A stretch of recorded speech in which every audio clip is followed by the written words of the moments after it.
In this video, I would like to explain how hard and soft consonants work.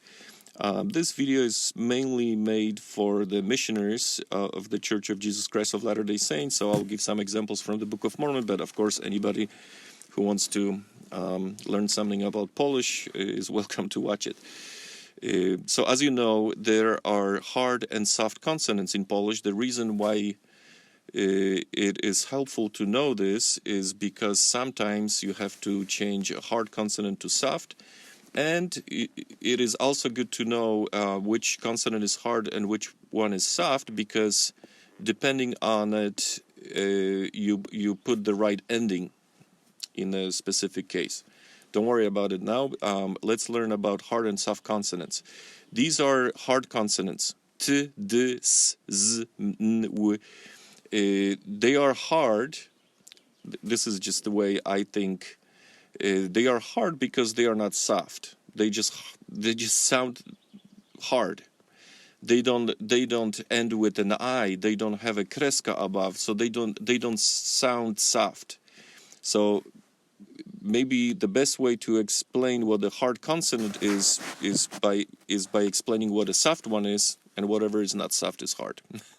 That's how I think, and that's how I remember which ones are hard and which are soft. So these are the basic soft consonants.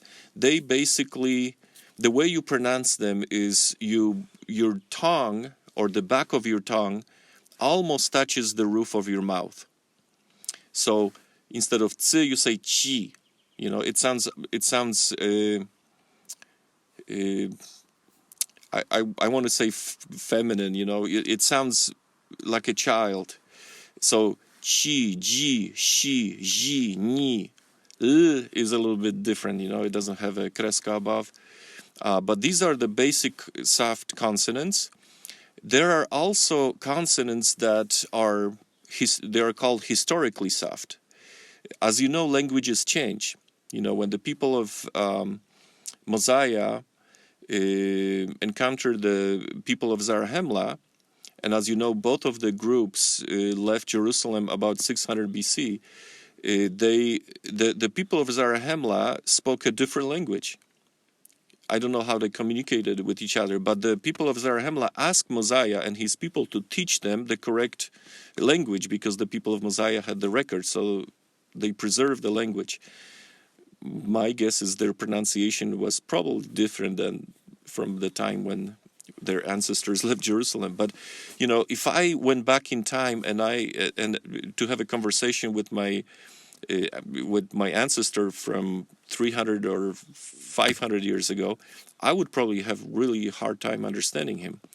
So these consonants, ts, z, sh, ch, j, ż, and as you know, ż you can write with a ż kropka or rz. You can't just pick one. You just have to know that in this word you write it with a ż kropka or rz. These consonants used to be soft. So my ancestors probably pronounced them j, I don't know, somewhat different. And there is also this group of soft consonants. They you don't write them. You basically add an I after them. So these consonants followed by an I, you pronounce them softer. So instead of p, you say p. Instead of b, you say b. F, fi, v, vi, m, mi. You don't put the kreska. These kreskas, you know, following them, they are here just to remind you that you're supposed to pronounce them soft, but you never write them like this. There's always a letter I following these consonants. So as you know, sometimes you have to change the a consonant from hard to soft. In other words, you have to soften a consonant. For example, when you have a word in mianownik, some words in mianownik, particularly masculine, personal, when you make them into plural, if they are hard in singular form, you make them, you soften the last consonant. when you make them plural. So here's the chart again. The blue consonants are hard, the red ones are soft. So for example, ty sometimes goes to chi. For example, in English you say president or presidents. In Polish you would say prezydent, prezydenci.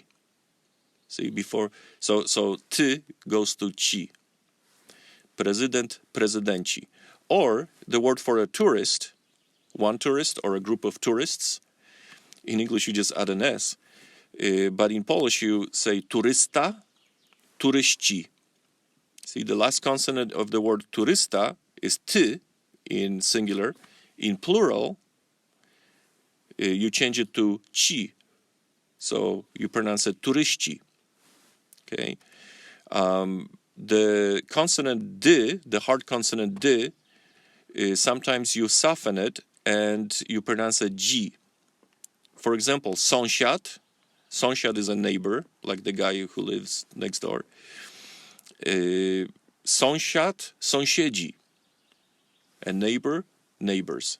Sąsiad, sąsiedzi. Okay. Sy goes to si. This is kind of obvious, right? You just add a kreska above and it goes into si. Z goes to zi.